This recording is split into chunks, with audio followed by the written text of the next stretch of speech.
Gold just ripped through $5,000 an ounce. Silver blasted past 100. The dollar is sliding toward multi-year lows. This happened in days, not months. Not a steady grind, a violent snap. And if you think this is just about price going up, you're missing the real story. The headlines are screaming. The moves are faster than anyone consensus predicted. But here's what they're not showing you. Physical premiums are stretching wide. Lease rates are spiking hard. Warehouse withdrawals are accelerating. Dealer inventory is thinning out in real time. These are the signals most people never see until it's too late. If you hold dollars, if you watch markets, if you stack metals, if you just care about what your purchasing power does next week, this move touches your world. And if you're watching this video right now, you're early. You're in the room before the crowd shows up. I'm not here to tell you what to buy. I'm here to show you what to watch. The patterns that repeat. The mechanisms that drive moves like this. And the signals you can track yourself so you don't have to guess or panic. Your job isn't to predict the top. It's to understand the structure. And the real signal? It's not price. I'll show you what it actually is in a few minutes. But first, we need to build the foundation so it clicks. Let's go. If this is your first time here, hit subscribe.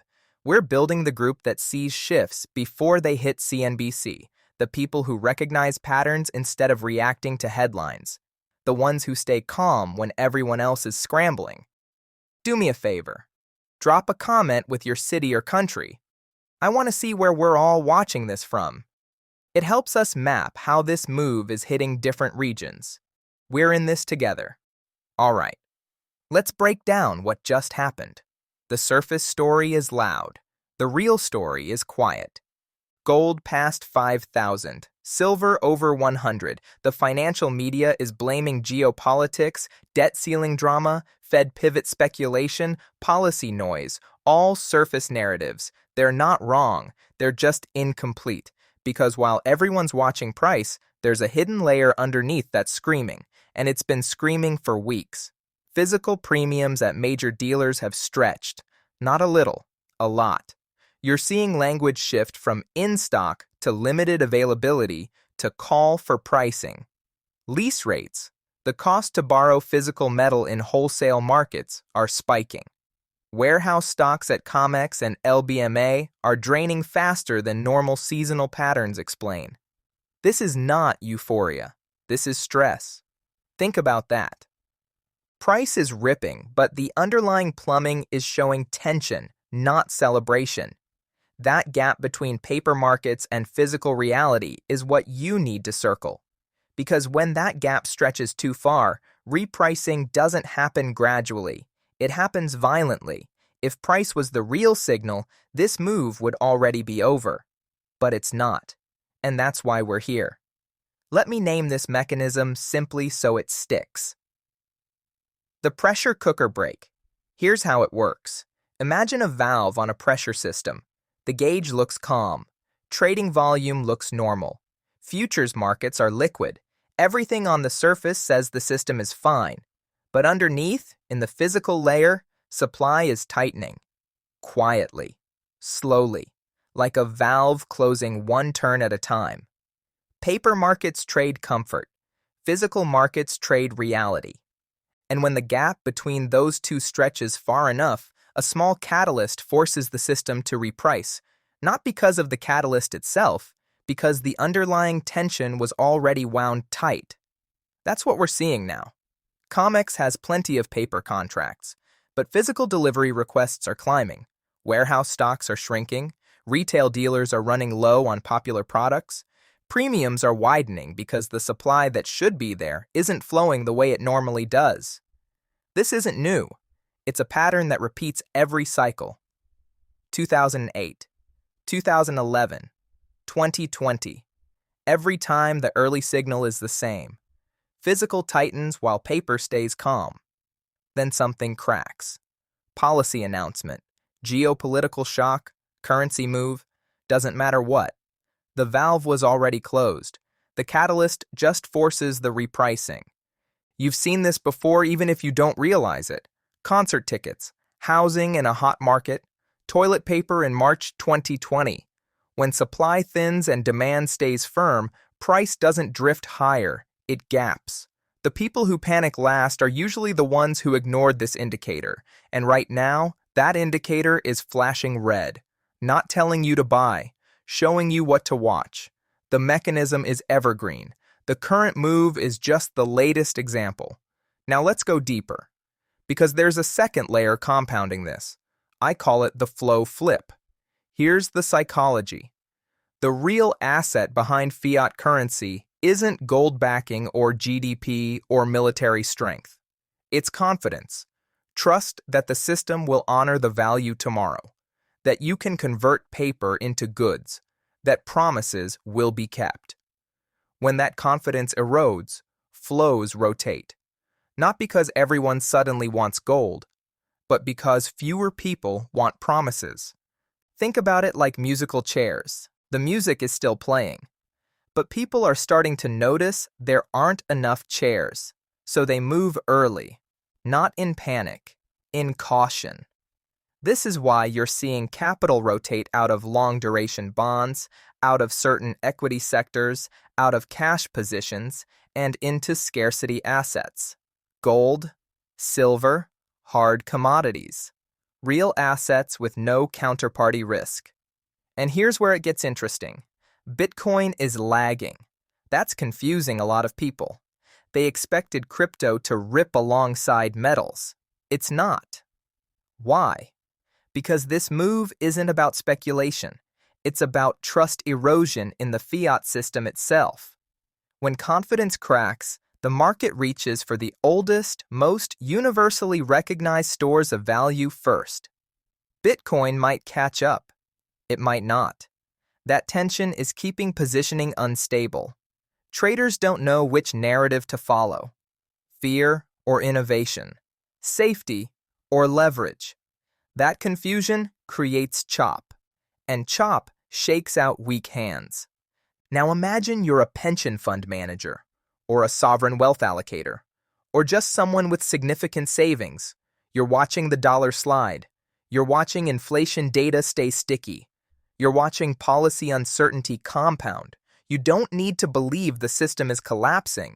You just need to believe it's less reliable than it was 6 months ago. That's enough to rotate 5% of assets into hard stores of value.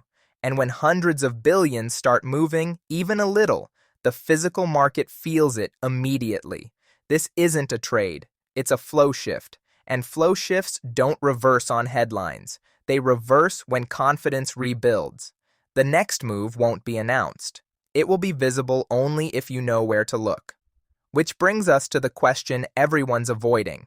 Here's what you need to sit with. The issue isn't how high gold or silver goes. The real question is this. Is the underlying plumbing healing or breaking? Because if it's healing, if inventories stabilize, if premiums compress, if lease rates cool, then this move consolidates. We see a pullback. Volatility cools. Late chasers get punished. Early holders take profit. Market resets. But if the plumbing is breaking, if physical supply keeps tightening, if dealer inventories keep draining, if another confidence shock hits the system, then this move accelerates. And when it accelerates, volatility spikes across all assets. Currencies, bonds, equities, everything gets unstable because the foundation, trust in fiat pricing, is wobbling. We don't know which path we're on yet. The signals are mixed. That's the tension. And that's why your job right now is to watch the right indicators instead of guessing the direction. Let me show you what I'm tracking. Here's what stabilization looks like. The dollar index bounces off support in the mid-80s. Lease rates cool back toward normal seasonal ranges. COMEX and LBMA inventories flatten or tick higher. Retail premiums compress from 6% over spot back toward 2 or 3%. If that happens, we're in a consolidation phase. The market is saying the fear was overblown. Confidence stabilizes. Flows slow. Winners in this scenario? Short-term traders who took profit on the rip.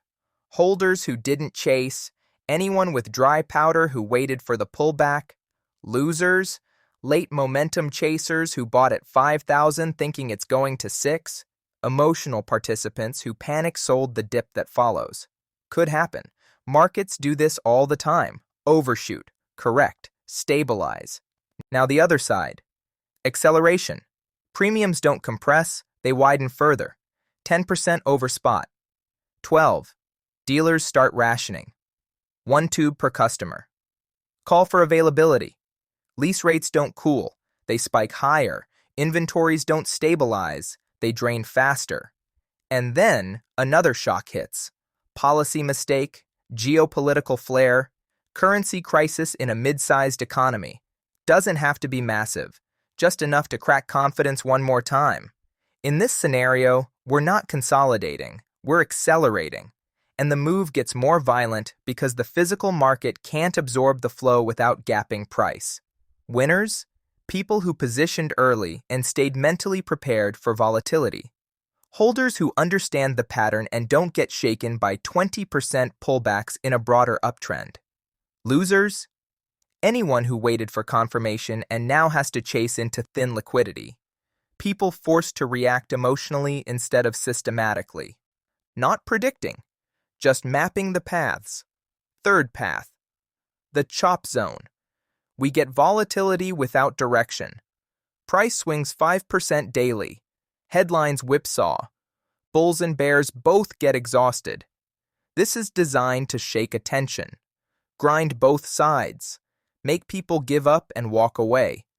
This is actually the most dangerous scenario for most participants, because it doesn't feel like a trend, it feels like chaos. And chaos makes people abandon their process. If we enter CHOP, your job is to ignore the noise and keep watching the underlying signals. Premiums, lease rates, inventories, dollar stability.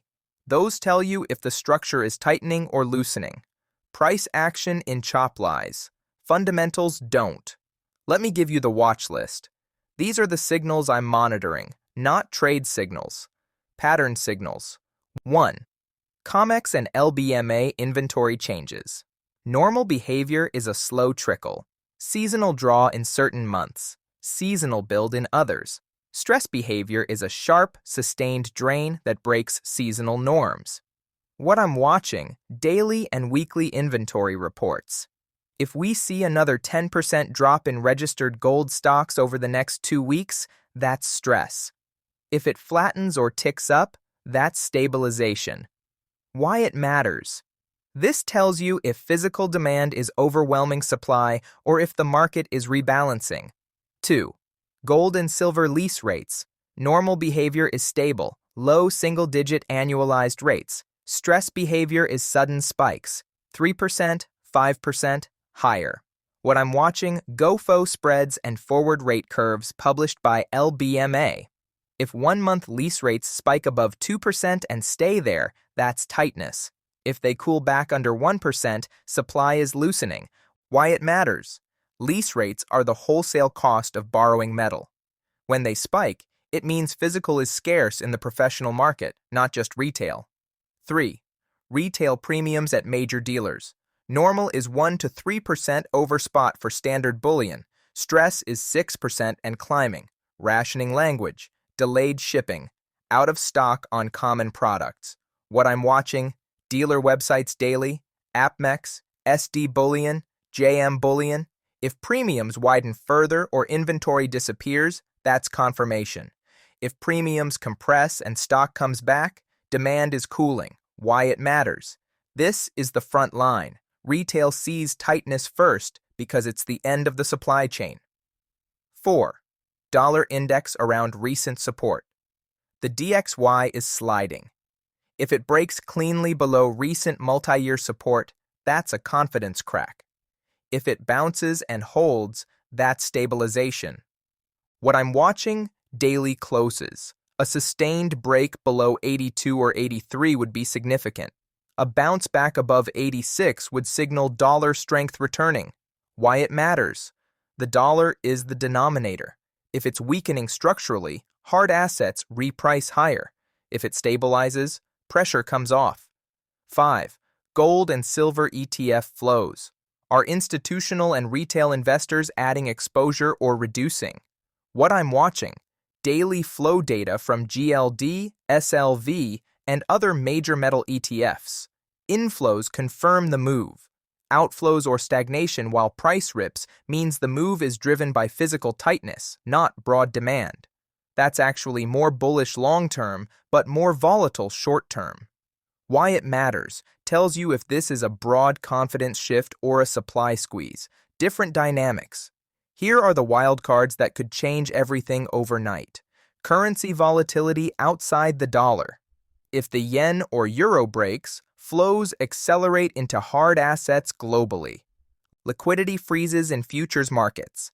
If COMEX changes margin requirements or trading limits, that signals system stress.